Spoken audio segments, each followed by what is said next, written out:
I'm Bhuvanesh from ALSA Malaysia National Board, and I'm the Director of Academic Publications. First of all, I would like to welcome everyone to today's AMOC session. ALSA Malaysia Online Conference, which is also known as AMOC, is a national conference where an online discussion is held between local chapters and participated by the Malaysian law students.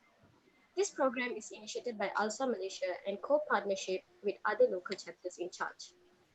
AMOC is an initiative taken by the ALSA to create awareness and identify the current legal position of Malaysia on specific issues. Apart from being a bridge to connect the local chapters, ALSA Malaysia has set up this platform to bring the exchange of knowledge to a national level. I would like to thank ALSA University Sultan Zainal Abidin and ALSA Science Islam Malaysia, University Science Islam Malaysia, for organizing the AMOC session today.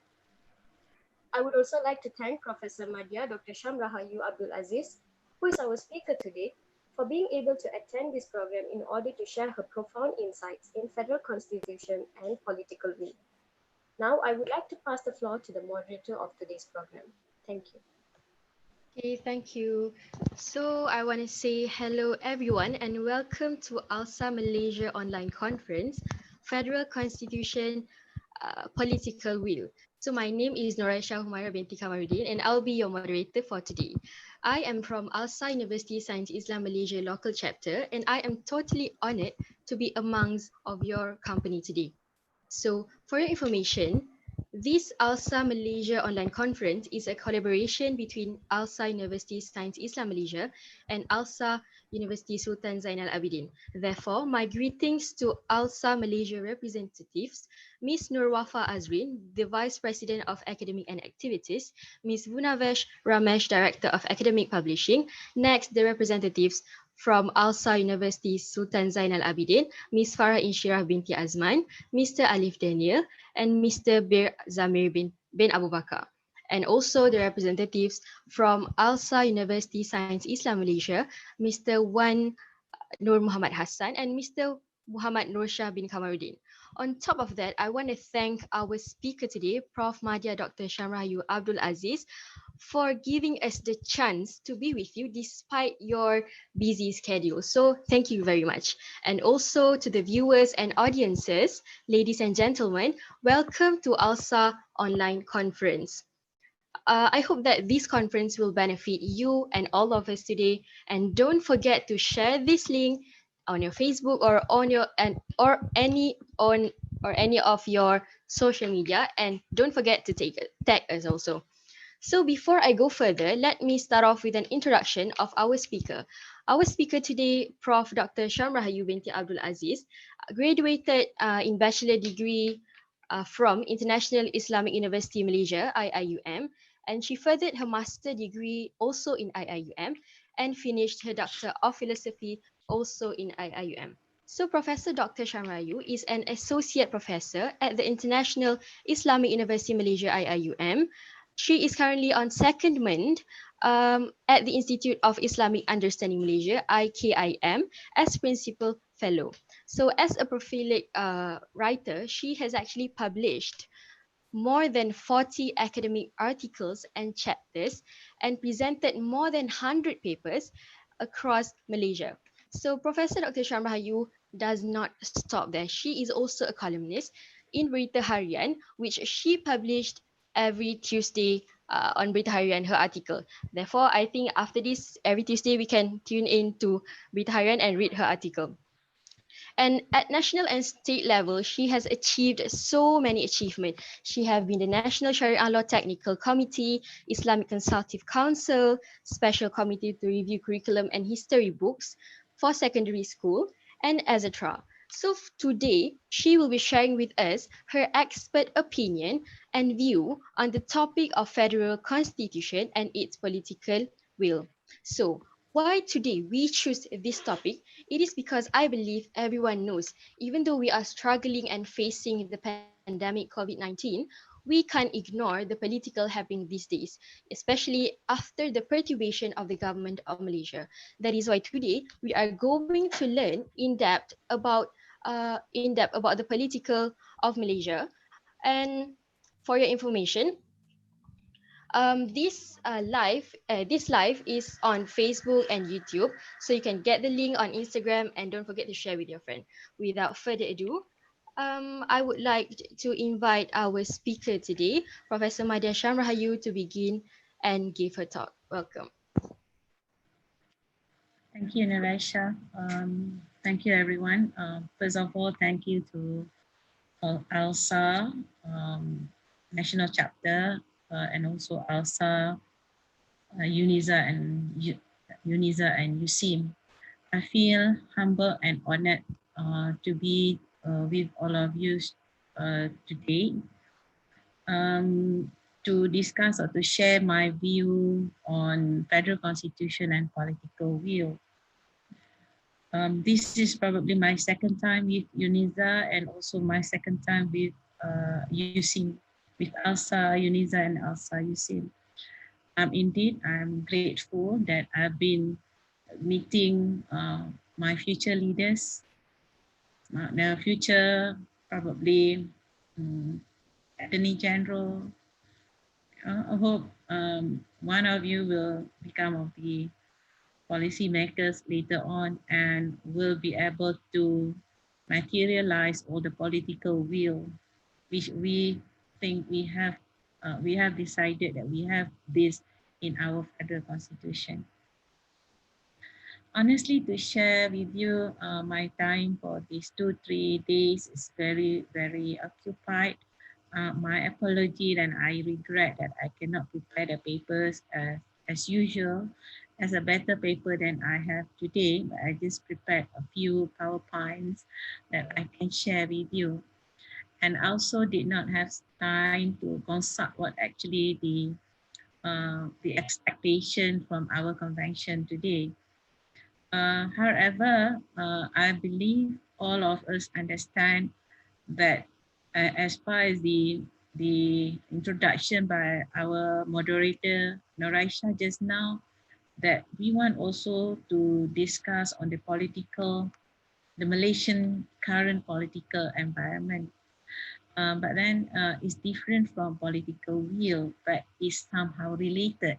That is what I understand from political will and also the political situation. I guess everyone also get the difference. But whatever I prepared is my observation on the federal constitution and political will. And probably we will have some question and answer later regarding Malaysian politics and also the applications of the constitution, especially probably yesterday's meeting of the Dewan Rakyat might be interesting for discussion, right? So to begin with, in the outline of my presentation, I want to discuss about what is constitution. And secondly, I want to discuss on why a constitution and how does the constitution work will be my third subheading. What is political will? And also finally, I will discuss of how both the constitution and the political will are interrelated. How they are related, these two, the federal constitution and the political will. I have to give my appreciation to the organizer for choosing the topic. And you are very creative and innovative in taking the theme of the discussion. Because probably the word political will, we always use this, but sometimes we do not relate it with the constitution. So in the end of our discussion, my objective is that to understand why there are certain things, principles and provisions of the constitution, we don't see it in the realization or materialization of these provisions of the constitution. And people may say that the government may not have political will, may not have a political strength to ensure that the provisions and principles of the constitution be materialized or realized as to the need of the people or the need of the nation. The first thing first is what is the Constitution? I think many of you have read the Constitution and understand what the Constitution is, but I have to repeat here. Probably some of our viewers may not familiar with what the Constitution is. But generally, the Constitution is a set of rules which governs an organization. An organization in a wider sense, but as a country, as a state, as a nation, we need a constitution. The most important functions of constitution is for the purpose of achieving independence. In order for us to gain independence, we must have a constitution. So the constitution is a symbol and also instrumental in the independent states of a country, of a nation, especially those countries which have been under the colonization or under the administration of any colonial powers.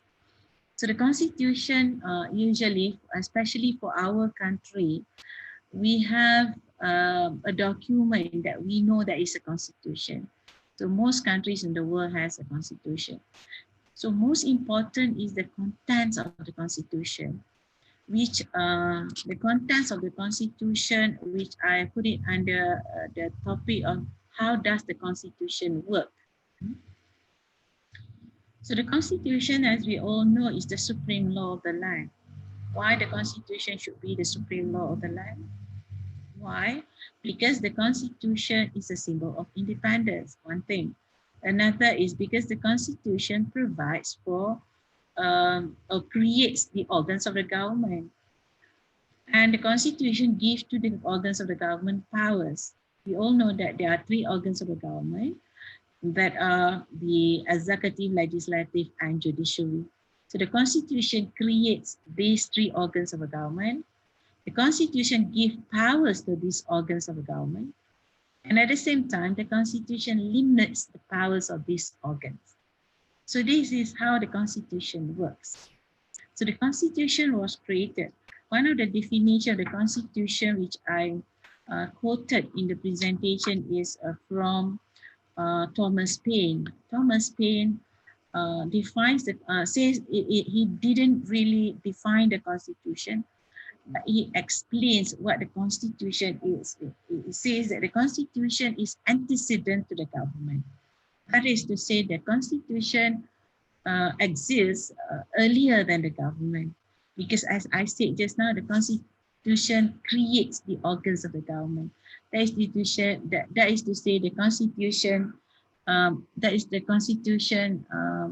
creates all the three institutions in order to form the government. The constitution is having some objective, and the constitution also works in a way that they provide powers to these organs and also limits the organs of these powers, the organs of the government. And each organs of the government, the powers of the organs of the government are enumerated in the constitution. Probably if we can take example as the executive authority, most countries in the world has a written constitution, except as we all know, the British, New Zealand, as well as if we recognize Israel as a country, Israel does not have a constitution. So all written constitution has enumerated the organs of the government, the powers of the organs of the government. So it works as the benchmark. The constitution works as the benchmark of all these powers, or of all these organs in the exercise of their powers. Let's say we have the executive authority, for instance, and the executive authority, as we all know, the executive is the most powerful branch of organs of government. I would say they are the most powerful, probably because they have more powers. And if I ask, okay, who's the most powerful person according to the constitution? Although we have the Agong, for example, in Malaysia, although we have the Agong and the supreme head of the federation, but we can say also in actual administration of the country, the prime minister is the most powerful person. Even on certain circumstances and most circumstances, the Agung shall act on the advice of the prime minister or the Jemaah Menteri. So the constitution works as a benchmark. I used to say no one can go beyond what is provided for in the constitution. The constitution also, in a form of a federal kind of a government, the constitution also separate the powers between the federal and the states. Because why I mentioned this, because the relationship between the federal government and the state government also need some political will. So in order to have a smooth relationship between the federal and the government, the state governments, we must have some political wills of how the federal government treat the states and what would be the reaction from the states towards the federal government. So there must be some political environment or political relationship between the federal government and the state government. This is very true also because when we created a federal kind of a government, it's more of political decision rather than the legal decision. Same thing goes when we first created our constitution. It's more on political negotiation. Only then we will be able to formulate the provisions of the constitution and also to have the agreed principles of constitution. Let's say, for instance, in Malaysia, we have a federal kind of government. Every one of us knows that, right? And we have two kinds of federalism in Malaysia. Some states, especially Sabah and Sarawak, are given some privileges. But those states in Semenanjung Tanah Melayu, they don't have the privileges as given to the states of Sabah and Sarawak. The most known is immigration law, right? So this is because of the political situation and the political negotiation when Sabah Sarawak agreed to form the Federation of Malaysia in 1963. So the constitution is based on a political negotiation. And that political negotiation will later on form an agreement.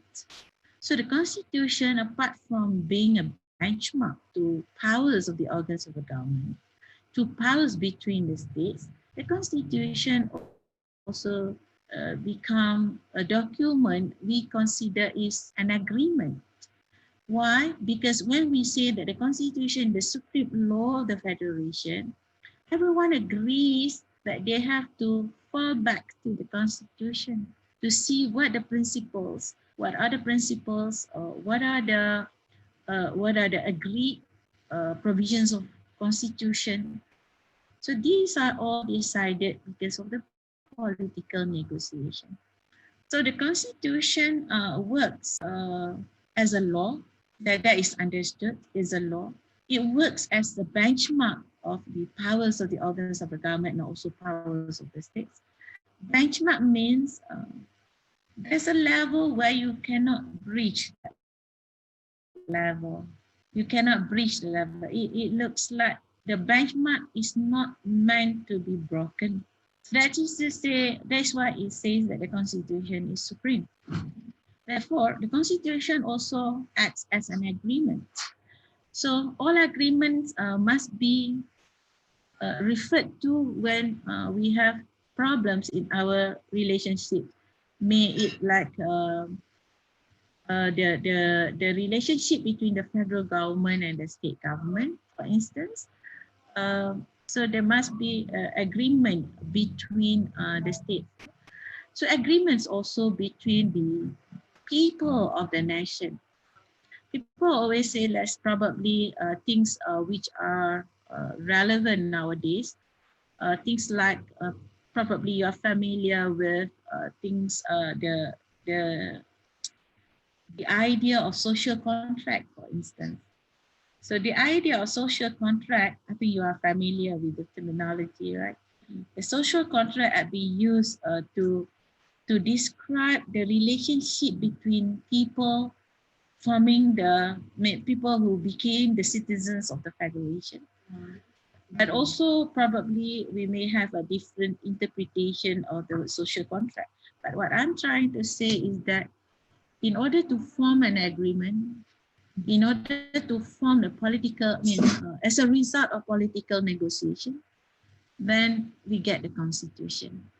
So the constitution works as a supreme law, works at the benchmark of the actions of all organs of the government, works the benchmark of the relationship between the federal and the state powers, works as an agreement between the federal and the states. Also the agreements between all people who become the citizens of the federation.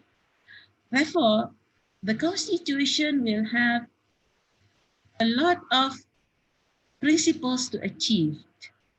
The constitution will have a lot of aspiration to achieve. For instance, the constitution let's say the constitution as the supreme law of the land. The constitution has the aspiration to achieve that all laws, all executive actions must always be in compliance with the constitution. So the constitution wants to make sure that everyone who is under its scope must follow, must always adhere to, respect the constitution.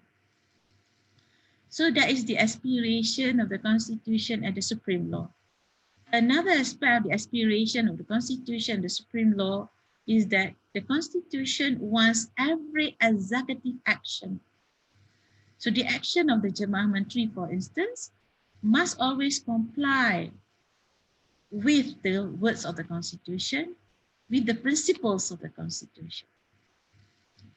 So the constitution expects that the government dasar or policies, the policies introduced by the Jemaah Menteri must also conform, must always be consistent, must always be parallel with the provisions of the constitution, either from its letters of the words or from the spirit of the constitution itself.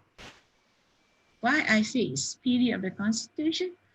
For instance, in order to form a constitution, there must be a principle of constitutionalism. Are you familiar with the word constitutionalism? Constitutionalism is the ideology of the constitution. What the ideology of the constitution is, what the constitution wants to achieve. The ideology of the constitutionalism, the ideology of the constitution or constitutionalism, which I translate it as paham perlembagaan. The constitutionalism has two important principles. One is separation of powers, another is rule of law. So we go to another in-depth of the studies on the aspiration of the constitution. Rule of law means there's no arbitrary powers. Equality before the law. These are the fundamental principles of the rule of law. No abuse of powers, no wide discretionary powers. There must be check and balance. There must be transparency. So these are the aspirations of the Constitution. So when the Constitution becomes being created with that aspiration, of course the Constitution doesn't be able to work by itself. The Constitution must have somebody or must have some authority, must have some other authority to make the provision and aspiration or the principles of the Constitution being materialized or make it a reality. So let's say the Constitution has the doctrine of separation of powers. Therefore, the doctrine of separation of powers must be materialized. In order to materialize the doctrine of separation of powers, in order to materialize the rule of law, there must be some political will. Mesti ada kuasa dan kehendak politik. So that is what I interpret as political will. As I said in the final, in one of the subtopic that I use, what is political will? Political will is a very vague phrase. It's a vague phrase. Sometimes we use it, but we don't really appreciate what does it mean, right? Okay, I found a very simple interpretation or the very simple meaning of the phrase political will.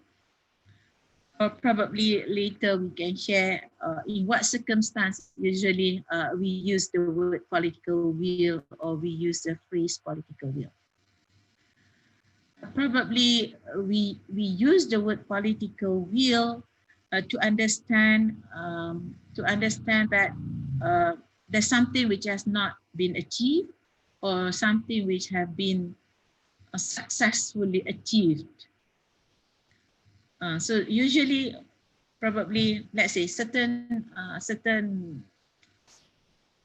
policy that have been introduced by the government, for instance, and there's a failure. I would say that the government has no political will to do it. That is usually people use the expression. Oh, if you want to do something, you must have a will.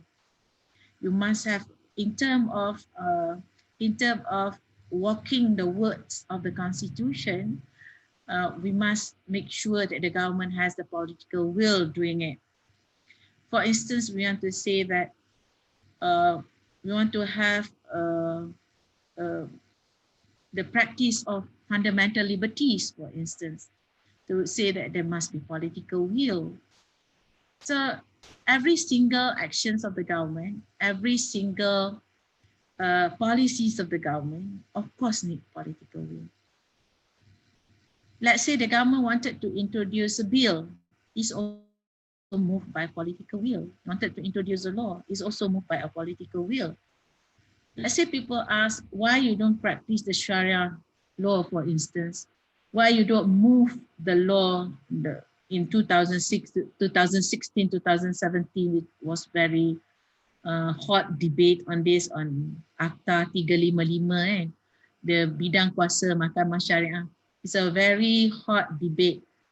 Why the government did not, people would say, why the government do not introduce hudud law, for instance, or there's no political will. That I'm giving you an extreme example of people use the usage of political will. But I find it that the definition of political will is the determination of an individual. I think I don't know which page of the slides, but I think this is the right one. The simplest definition of political will is the determination of an individual political actor. Who is a political actor? Who is a political actor? They will probably say that, to me, political actor is anyone who has a power. We can be a political actor in our own scope of political powers. Political powers is not about political party. Let's say I'm a mother. I have certain political powers to deal with my children, for instance. So the political actor will have to do is what a political actor must do is what we call as political will. Say the determination of an individual political actor to do and say things that will produce a desired outcome. So in relation to the Constitution, what are the desired outcomes? I would say that two important aspects in Constitution, the desired outcome will be the constitutionalism. When I say in the earlier presentation, the provisions and the principles of the Constitution. The provisions and the principles of the Constitution, if we all combine this, it can be the constitutionalism. So this is what the aspiration of the Constitution. So let's say we talk about government and political will. So let's say we are people of this country. We have some aspiration as voters. Let's say we want the government to assist people. Let's say in this COVID-19, to assist those who are tremendously affected with their income, for instance. So we want the government to assist them with political assistance, with economic assistance, for instance. So we must force the government to have their political will. Only that political will make them able to deal with the matter, or will be able to make sure that the economic life of the community will be satisfied. In a way, to whatever aspiration of the people will be done by the government, if we say that the government will have the political will. Okay, so the desired outcome. So now, if I were to relate the Constitution and constitutionalism and the desired outcome from the will of the political will of the government, then this is how all this related. But I have to say here also, in order to make provisions and the principles of the Constitution are related, I mean, both are related, and how to make them a reality. Let's go to the final slide. How both are related. Many assume that failure of the organs of the government to uphold constitutional provisions and principles are due to lack of political will. This is what I mentioned in the beginning, right? People would say that when there's any failure on the part of the government, people will say that the government has no political will, right? I think you are familiar with all this. And however, in materializing constitutional principles and constitutional provisions, we must put our shoe if we were the government. One thing is there are bureaucracies. Of course, in all government, there's bureaucracy. And this bureaucracy arises because of probably standard operating procedures, for instance. So arise because of probably the culture that will contribute of the bureaucracy is becoming more stringent. And some people say that when less bureaucracy is easier for the government to materialize the constitutional provisions. Insufficiency of materials or resources, for instance, is also some of the barriers for the government to materialize the constitutional principles, although they have the political will, but they have insufficient materials. So I usually relate this to two other words in order to realize political will. Of course, one thing is you have a will. It's not that pepatah Melayu kata di mana ada kehendak di situ ada jalan. Pernah dengar kan? Di mana ada kehendak, lepas tu kita berusaha dan kita akan dapat apa yang kita dapat. Kan? When there's a will, there's a way. That's it. But it's not that easy in the administration of country. For instance, in our COVID-19, of course, everyone has a will to stop it, right? How we do it? So we must have knowledge how doing it. Right?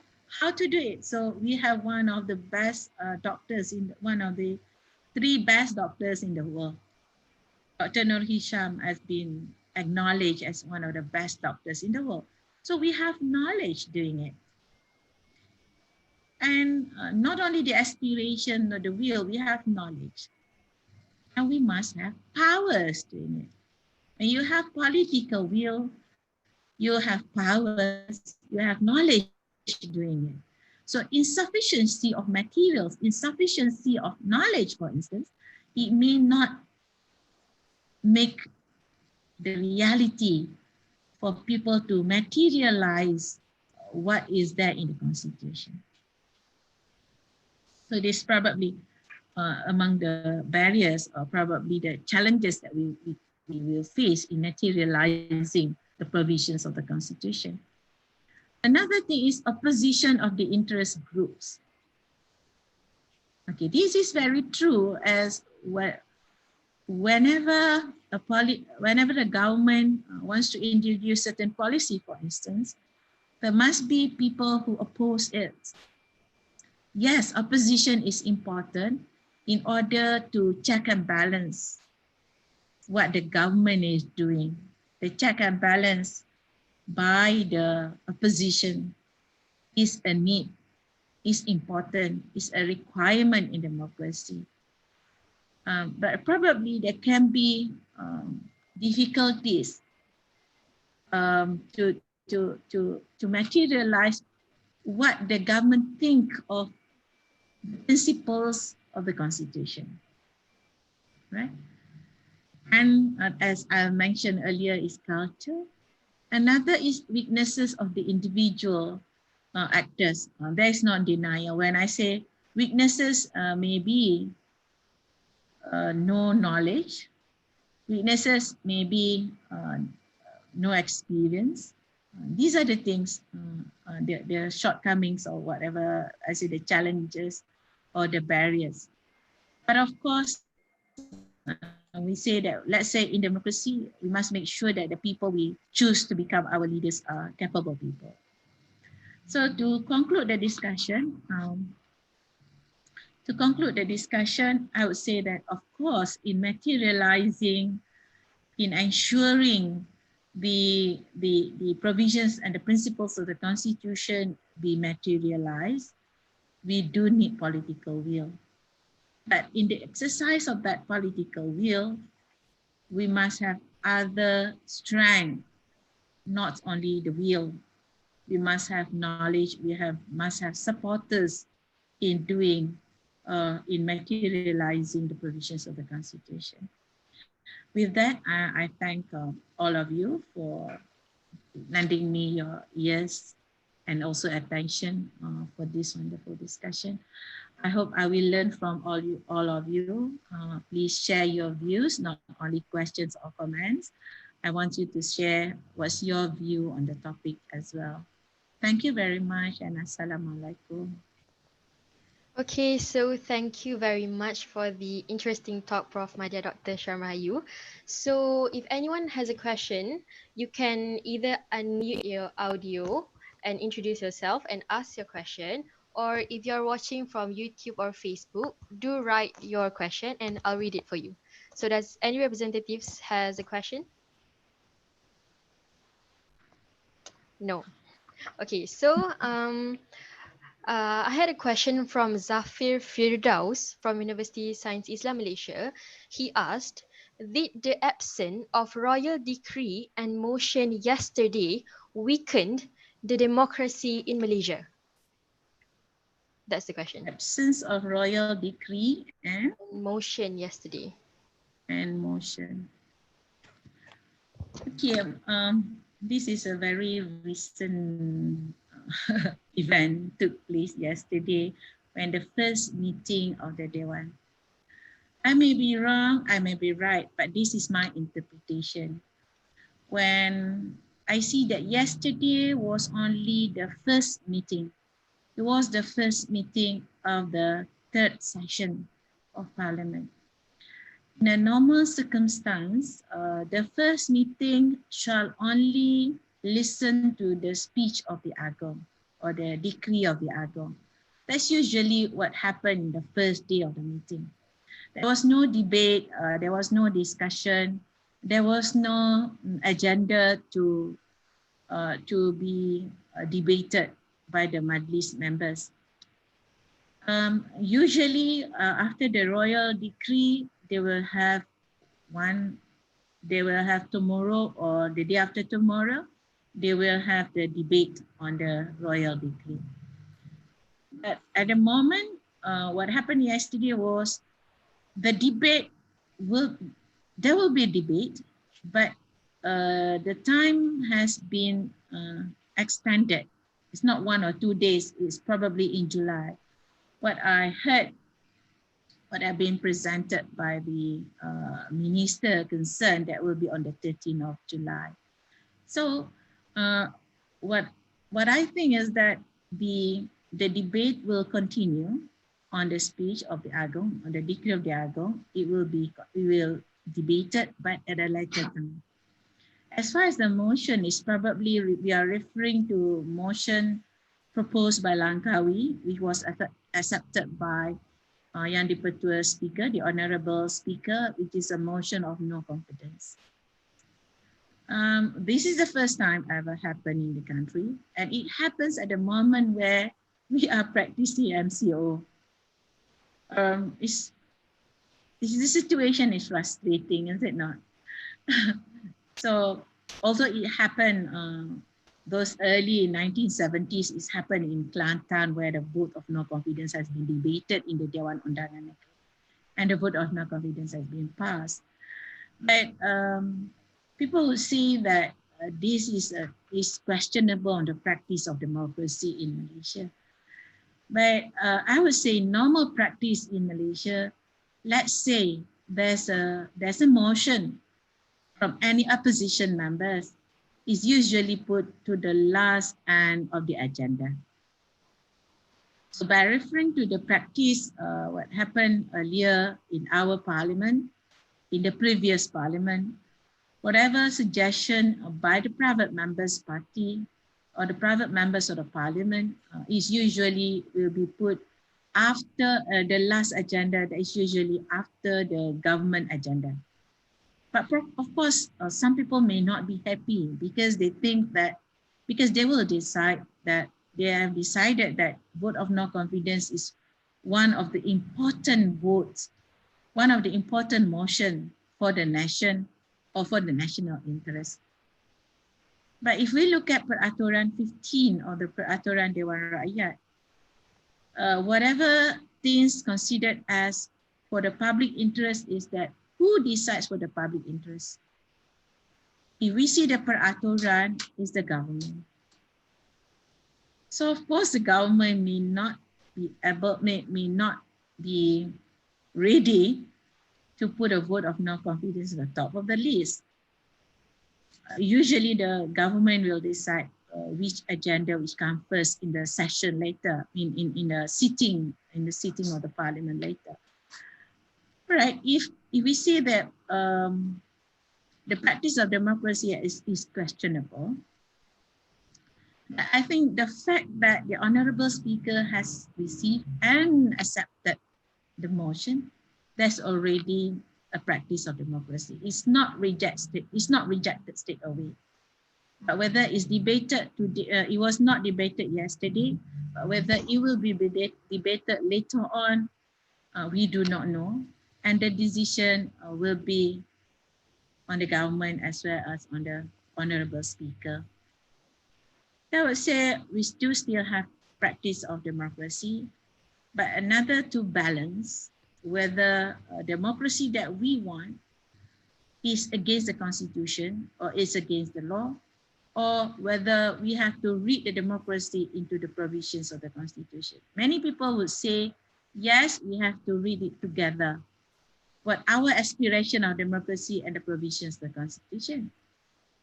But as a law students, probably we must answer whether it's legal or not legal. So in a plain letter of the words, I would say that yes, it's questionable in terms of democracy, but in terms of legality or formality, it is legal. Yesterday's meeting of Parliament. Thank you. I hope I have answered Zafir Firdaus. Okay, thank you, Doctor. So, does any representative has a question? Okay, no. So, from the YouTube channel, we posted a live. Amir Haikal asked, Professor, do we have to achieve the aspiration of the past or current citizen? Because constitution is made way earlier, so it may be for the citizen those days. So what about the citizen these days, and how like we can relate it? Okay, thank you, Amir. Probably people would see that the constitution is probably suitable at the time when it was made. But we are taught as a constitutional law students, we are taught that the constitution is an organic document. So it grows by the time, right?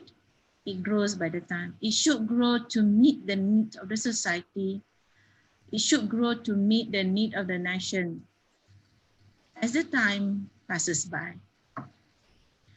Yes, I do agree that the Constitution must meet the aspirations of the current citizens.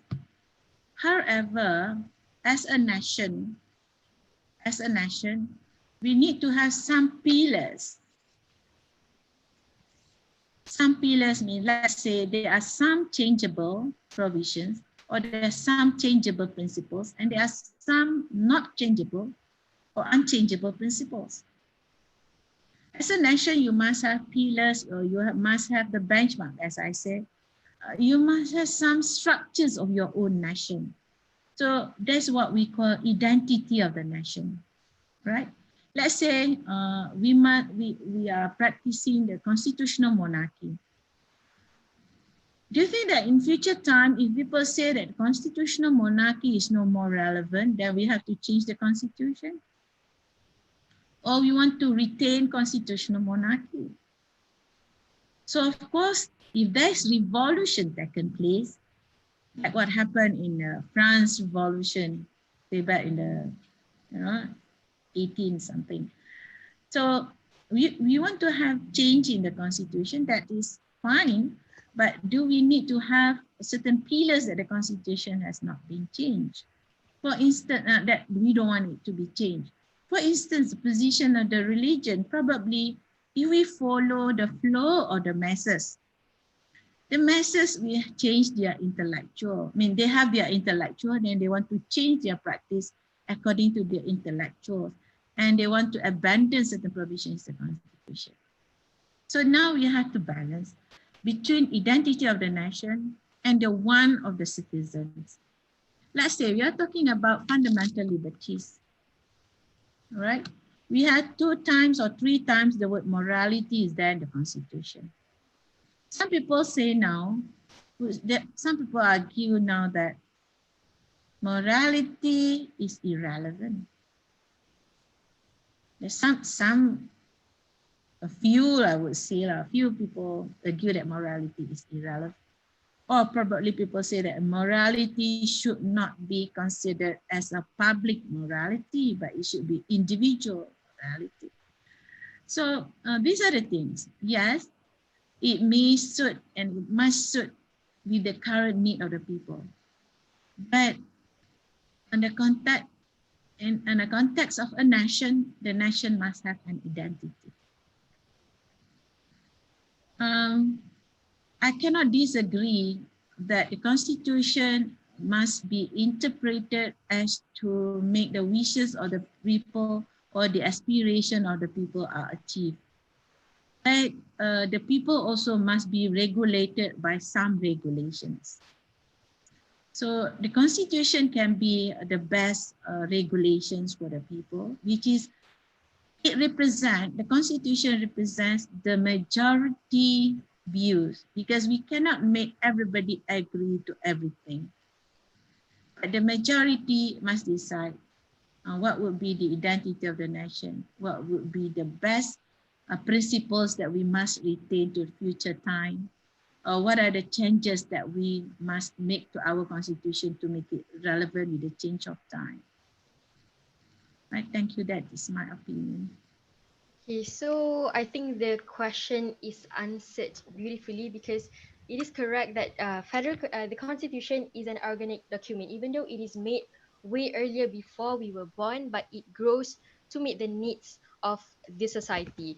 And I think the new thing that we learn today is that we have to know the Constitution cannot blindly accept everything that the citizens want. it actually give the freedom. However, at the same time, put a limitation, as we know, the set of rules to us, so that we behave on how we should do, so that we will grow towards a correct morality. So I think the question and the answer is a good question and a good answer. So we will go to the next question. Muhammad Khairul Izan bin Sajali asked us, as we know that the constitution made the three organs. We have executive, we have legislative, and we have executive, legislative, and the other one. So Judiciary. judiciary.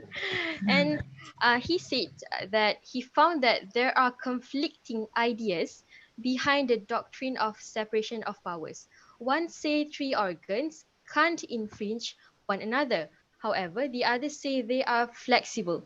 So which one is the true notion actually? Is it flexible, or does each of them can't infringe one another? Okay. As far as the separation of powers is concerned, we have at least two models. One is the American model, and another is the Westminster model. And probably people wants to add a France model. So we have models of separation of powers. So let's say what we know that we are practicing Westminster model, right? The Westminster model is there's always overlapping between the executive and the legislature. And we understand that Prime Minister must come from the Dewan Rakyat, right? The Prime Minister must be a member of the Dewan Rakyat. So at the same time, the Prime Minister is part of the legislature because he's elected as member of the Dewan Rakyat. And at the same time, Prime Minister is an executive because he's the head of the Jemaah Menteri. Jemaah Menteri is the executive. So there's overlapping here between the executive and the legislature.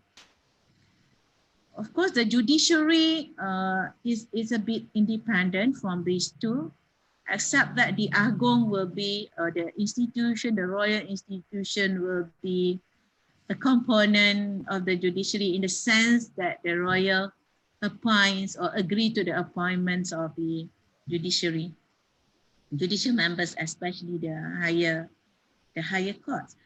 And the judiciary, there's also overlapping the lower courts. For instance, the magistrate courts and the sessions courts, they are public servant. When they are public servant, they are parts of the executive, is it not? When they are part of executive, there's overlapping between the judiciary and the executive. So what I'm trying to say, what I'm trying to explain is that in the Westminster model of separation of powers, there's overlapping. There's no real separation of powers in the sense that every single organs of the government are independent from one another. The American model of separation of powers is a bit more rightful in the sense that the head of the states are chosen, in the presidents of the United States of America are chosen as the president. He's the head of the executive, is not part of the Congress. So that's a total separation. And in the France model, we see it from the perspective of the judiciary also. There's a little bit, it's almost similar to the US system, but in the judiciary, they have a judiciary, which what we call the administrative courts, where the administrative court entertains cases involving the executive, people who have powers. So it's a bit different. But the major difference between the two models of separation of powers, the Westminster model and the American model. So that is why sometimes the separation of powers, I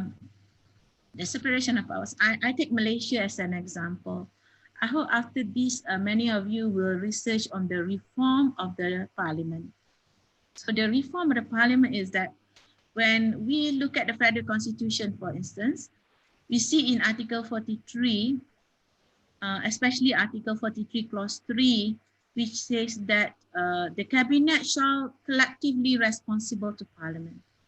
If you have the federal constitution with you, Article 43, clause 3 says that the executive, the cabinet shall be responsible to the, shall be answerable, collectively answerable to the Parliament.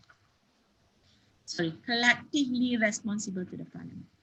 Now, there should be a separation, although on the kind of membership, I mentioned just now the membership, one who become Prime Minister is also a member of the Dewan Rakyat, a member of the legislature, right? So in terms of membership, it's overlapping.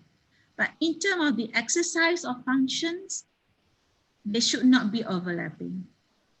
But it's difficult to say because one person is professing two organs as a component in the two organs of the government, is it not?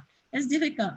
But a reform of the Parliament, trying to make the executive answerable to the Parliament. That's why sometimes you have some questions addressed to the minister, especially in the reform, where you have the Kamar Khas, the special room for discussion when you have questions for ministers. That's to make the ministers be more responsible. So although there's no separation of powers in terms of membership, but there's a separation of powers in terms of function. In terms of judiciary also, when we say that the Agong appoints or the Conference of Rulers appoints the Hakim or the judge at the superior court, but when the judges become judge, the Agong is not part of the courts, right? So although there's some overlapping, but there's not, there should be, but it should be separation also in terms of functions. And we have three dimensions of the separation of powers. One is membership, second is functions, and third is the infrastructure.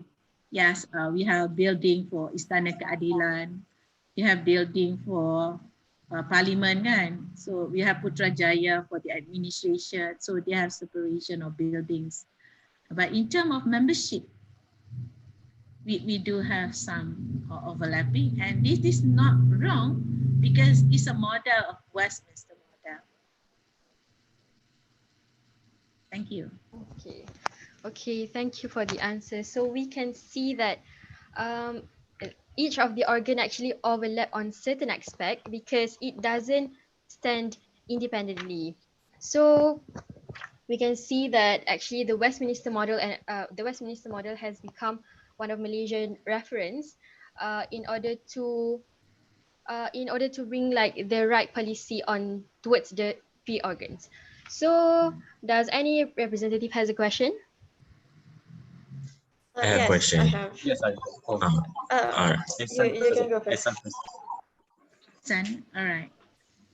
All right, Prof. My name is Esan from Muslim.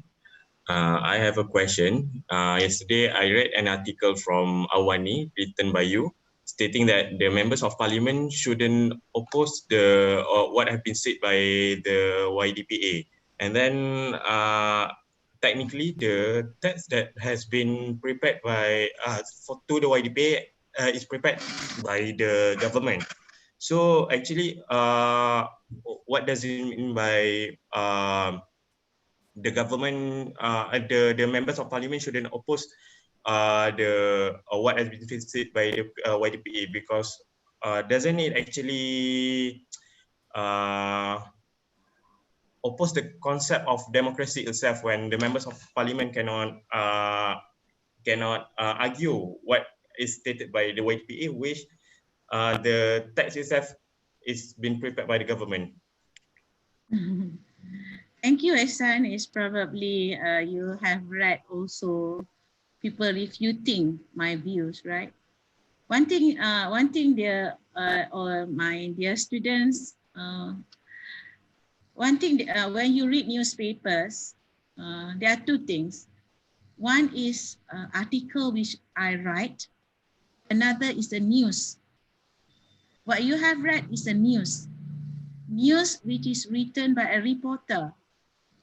The reporter called me and asked me some questions, then I answered, and they ketuk the story. They write the story. Another type of news report, another type of article in the newspaper or in Awani, whatever, is that I write it by myself, right? That I write and they don't change anything. There's like an essay or rencana which I write in Berita Harian, that's my writing. And I was quoted. That is not when Ihsan said I wrote the news or the rencana, it was not me written it. I was quoted. I was quoted by Awani to say that no one should refute mempertikaikan the titah of the Agong. Yes, if I referred to the, I just want to clarify myself since there's questions. I know it has been spread on the media, social, that I misunderstood the democracy where the Agong is so powerful that no one can question him or bahas him, you know. I do understand because people read it with emotion. People read the news with emotion without realizing that you're also confused. It was a news or it was my article, right? It's okay. It's normal to happen in the media. It's okay. I've been with the media for almost 20 years. It's okay. But I have to explain myself. I was saying that the word titah, when they ask what is meant by titah, titah means it's a perintah, it's an order of the king. And morally is the budaya of Malaysia that the titah is also perintah. It's from Bahasa Melayu and budaya Melayu. And what is the titah in the Dewan Rakyat? Titah in the Dewan Rakyat, as you rightly said, that it was prepared by the government. But the Agong is not perfect. When the government prepared and the government sent the documents or the speech to the Agong, and the Agong will see whether it's agreeable to him or not to speak on the subject. And therefore is, when the Agong spoken about it, it should be of the Agong responsibility. I didn't say that we cannot refute, because it's a practice of the Dewan Rakyat that every single titah, every single decree or speech of the Agong, they will have 2 or 3 days to debate, depending on the time that will be allocated by the speaker. The speaker will decide. Usually they have 4 days, or they can be 2 days to discuss on or to debate on the Agong. What I mean by not to refute is not to undermine, not to ridicule the speech of the Agong. So that is what I mean. I hope things are clear now. It's not to ridicule the speech of the Agong. It doesn't mean that you cannot debate, because it's a process in the parliament that you have to debate. Why you have to debate this? Because the Agong is saying this is what the government must do, right? So if the opposition thinks that the government must not do, so the government, as far as the practice democracy is concerned, all members have the right to say that. It's not about refuting what the Agong says, but it's enforcing on the government what the government must do. Because whatever said by the Agong will be the guidelines. That is the functions of the ceremonial speech or the summon speech. So the Agong display to all people, tell the people that this what he expected. A new terminology the Agong was using was His Majesty's government, Kerajaan Better. That is also interesting development in Malaysia. So the usage His Majesty's government is normal. It's in the UK Parliament is used the phrase. I think it's okay and it's good. And the Agong also should have addressed the opposition to my government. That is okay. It's the right terminology used. Somehow, coming back to debate on the Agong speech, that it must be debated in order for the government be able to actually do or carry out what have been advised by the other.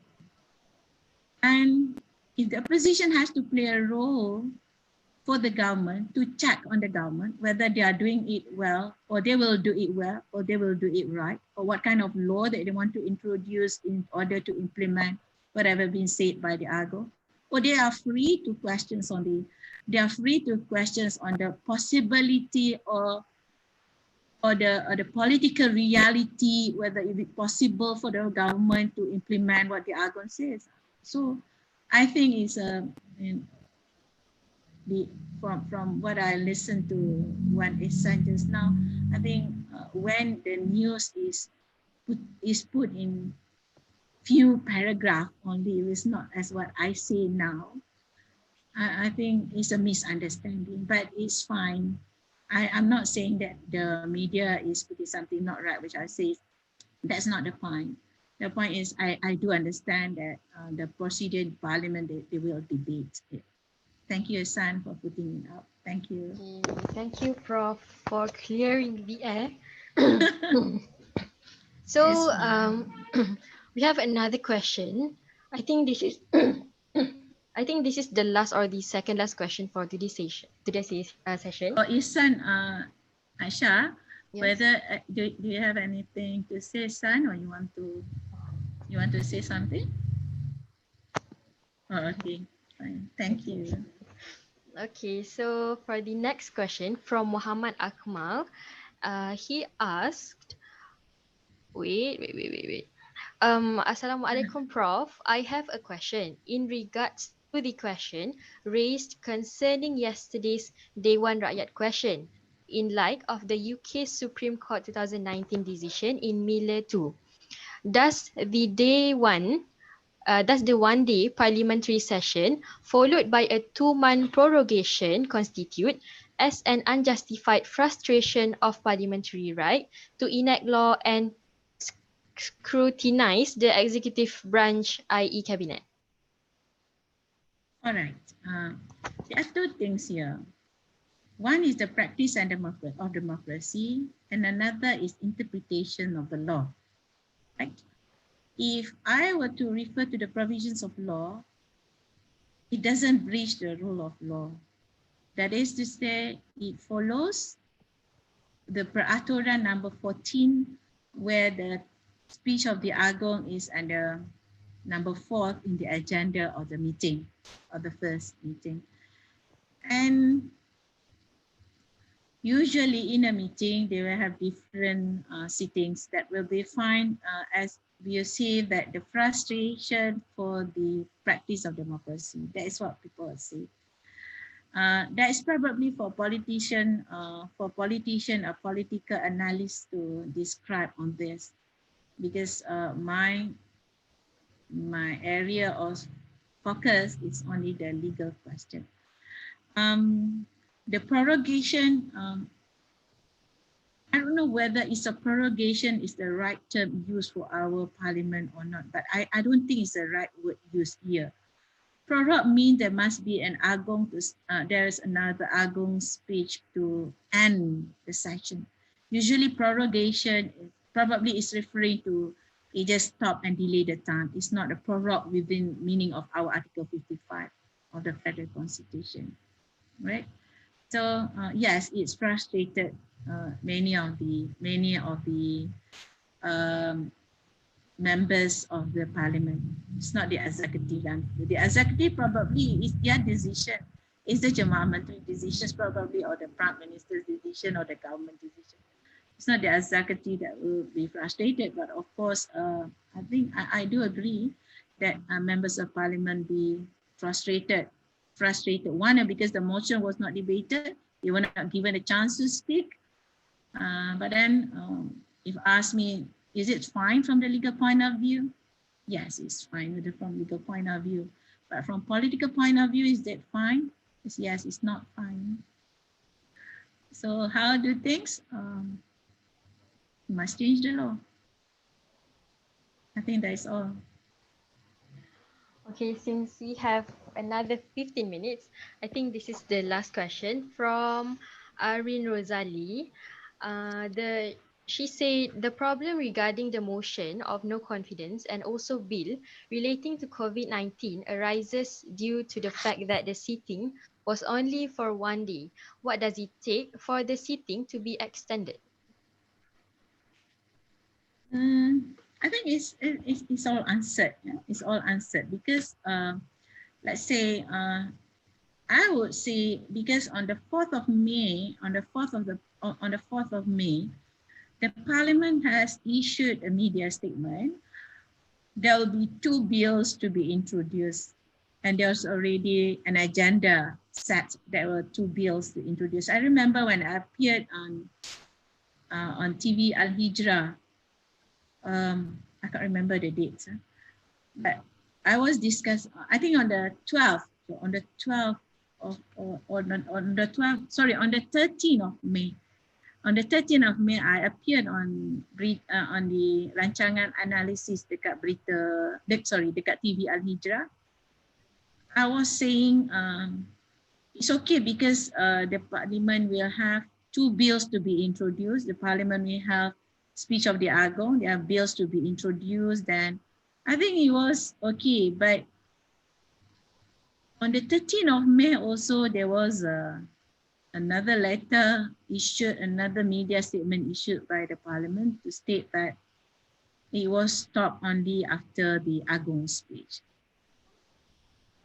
Yeah, people are expecting at least to have the first bill, the bill being read as the first reading. That's what people are expecting. I think that is frustration on the part of the people, and when the change of the agenda. I don't have answer for that. Yes, of course, people want to have COVID-19 act. Then I as a citizens also would say that we want it to have a responsible government, and we have meeting and all that. But legally, we have to sacrifice it because it's illegal. I don't know. I don't know because in the letter. In a letter issued or in a media statement issued by the Parliament on the 13th of May, it stated that the government made a notification to the Speaker to shorten the period and then to stop at the agenda of the speech of the Agong. And the Speaker accepted the notification. Here, this is one thing about the power of the Speaker to decide on the agenda of the meeting. I think Speaker would know whether he should accept or he should reject the notification of the government. This is one thing also we have to study further for a detailed more reading on the peraturan-peraturan mesyuarat as far as the powers of the Speaker is concerned. Thank you, Doctor. Do you mind if we ask another question? The super last question. Yes, it's fine. It's fine. It's fine. It's fine. Okay. Tadi Zamir nak tanya soalan. Okay, sure. Yeah. Alright. Assalamualaikum, Prof. I'm Zamir from Uniza. So this question is about, I'm asking about your personal opinion as we discussing about the political will.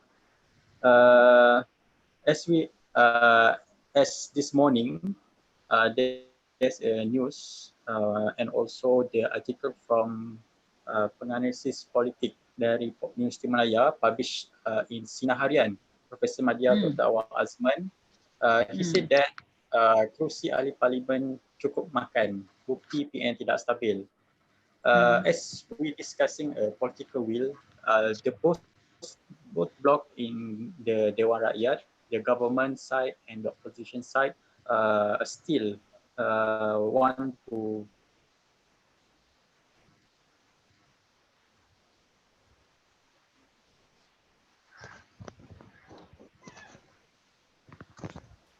Hello, Zamir. Why you stop? Why you stop? Regarding the news and the article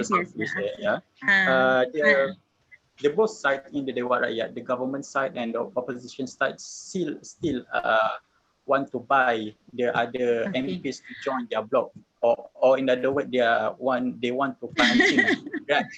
So it's not an ending issue because of we need to focus for the important issues such as the COVID-19, the pandemic in our country. So what is your personal opinion regarding the party hopping happen right now? Okay. People have been hopping, defecting, causing flaws all the time, right? And that's making the situation unstable. But if we recall what had been said by the Agong, or what had been proclaimed by the Agong during the meeting, that please stop lah. That's what I understand what he wanted to say. Please stop.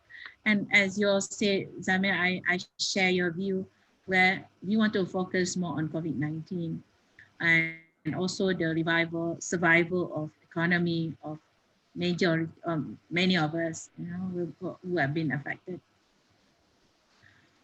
My personal view is that from my personal view, but I'll be more on legal perspective. So what most important to me, that he's my friend, Professor Awang Asman Awang Pawi, is a political scientist. I think to my point of view, from a legal legal perspective, it's two different things now. When a political scientist speak and a legal person speak, we have two different approach.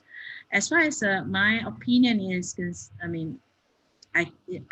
far as I'm concerned, and I read from the Constitution, it doesn't matter is bigger or smaller number of majority, but the question is whether you have the majority or not. If you have the majority, then you legally form the government.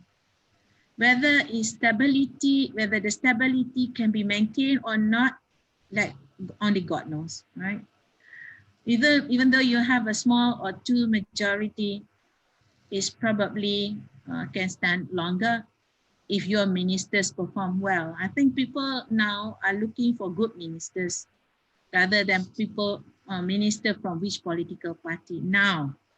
Also, those days, and probably in election 2008, 2013, 2018, people look at the political party. This is my observation as a citizen. I'm just asking myself now, I'm looking for a minister who can perform. From which political party, that's probably not an issue. At the current moment, the situation that we are facing. And another is about whether do we need a law to stop these people from defect or cross the floor, change the party or hopping. Yeah. What if the attitude does not change? Let's say we make the law saying that anyone who leave the political party where he get the ticket from, his seat become vacant.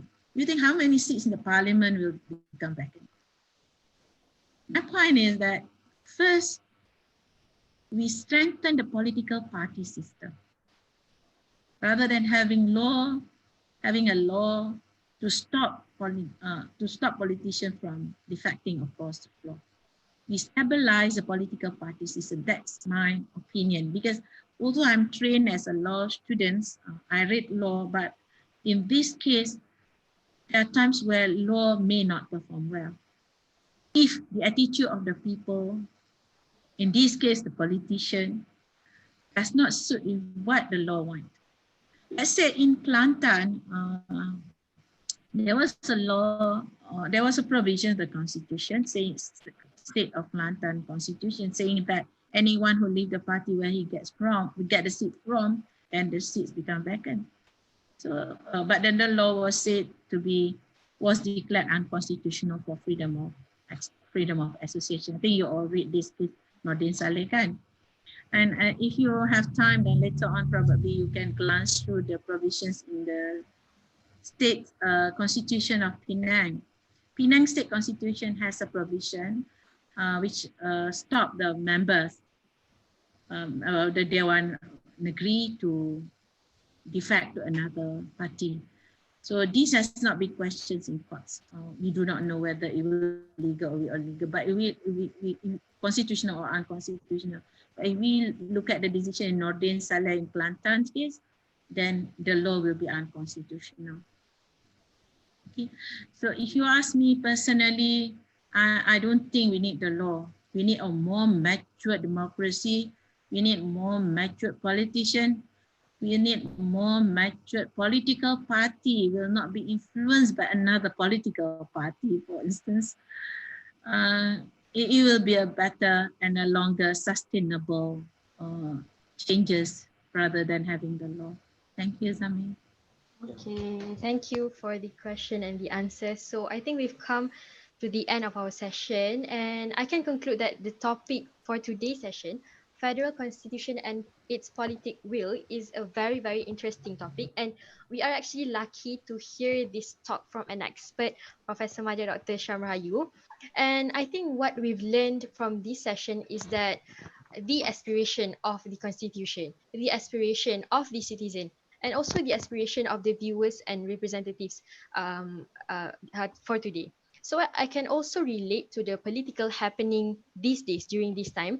When there is a will, actually there is a way. Malaysia is already a good country, but I believe in the future, maybe we can be a better country with better future leaders so that we will be able to achieve the best democracy and politics of Malaysia. So I think we've come to the end of our session today. Thank you very much to Professor Madya, Dr. Shamrahayu. We really appreciate your time, your valuable contribution, and also your precious knowledge because you are able to share with us. I think this is a very good experience for us to learn amid of this pandemic where I think most of us that is not joining right now is whether sleeping or just resting, but we are actually sparing our time for this good session. So on behalf of Thank ALSA you. University Science Islam Malaysia and ALSA University Sultan Zainal Abidin, I hope that you will have a good day and days coming. And finally, ladies and gentlemen, viewers and audiences, may I thank you for your participation in this conference. I hope you enjoyed the talk and I look forward to your participation in our next conference. Thank you and have a nice day. Thank you. Thank you, Doctor. Assalamualaikum. Thank Thank you, you, Professor. everyone. Thank you. Thank you, everyone. I leave the meeting. Bye. Okay. Thank you, Doctor. Good day, Thank Professor. you. Okay, thank you.